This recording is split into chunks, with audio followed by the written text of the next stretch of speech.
Where's her case now? Is this the Irving house or is this the government house? Is it Dan Bissiere house? Okay, so you're Jacques Poitras and you're coming out with a book? Yes. A book on what? The Irvings. The Irvings.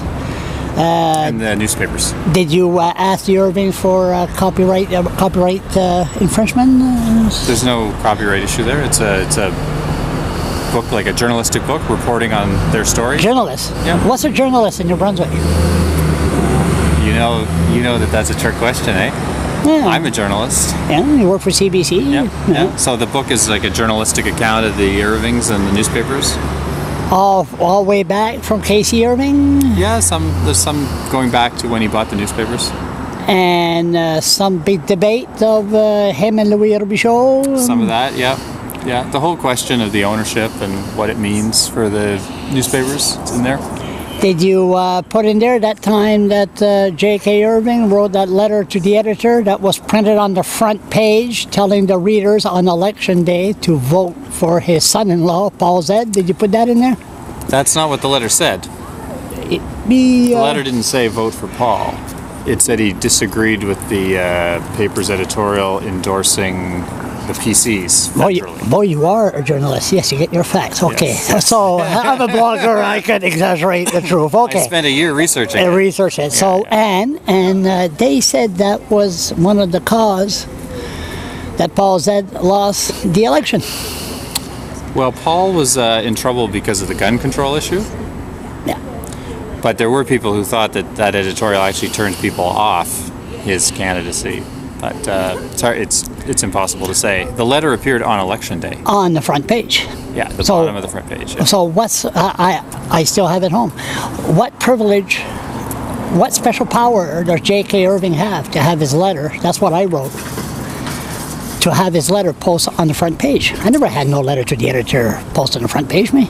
And I wrote about 500. No. Well, I guess the argument there would be the publisher of a newspaper does have some right to have the, to run the newspaper the way they want.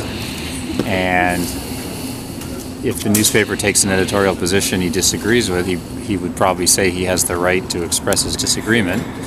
And it shows that the editorial, the people who worked there at the time said that it shows that the editorials weren't approved in advance by Mr. Irving, because otherwise he wouldn't have had to disagree with the editorial after the fact.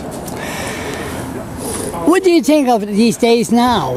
You have Irving monopoly newspaper. Anybody wants to start a newspaper, Irving will sell cheap advertisement to put them out of business. And now you have an Irving journalism school. Well, you mean St. Thomas? I mean, I'm a blogger. I could call it the Irving Journalism School. I don't know if I would call it that. I taught there, and I didn't feel that what I taught in class was influenced by the Irvings at all.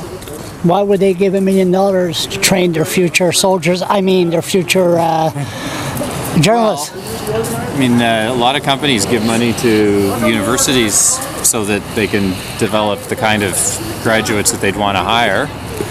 I guess that must be what they were thinking. What do you see the Irving monopoly newspapers in 50 years from now? Well, you'll have to wait and see the book in September. September. Do you have a website already to promote this book? I have a Twitter account, Poitras Book, POITRASBOOK. September. Yep. And we'll talk more about it then for sure. I promise. There should be some good reading. So this, look at that, Monsieur Bissiere himself. Talk to you later.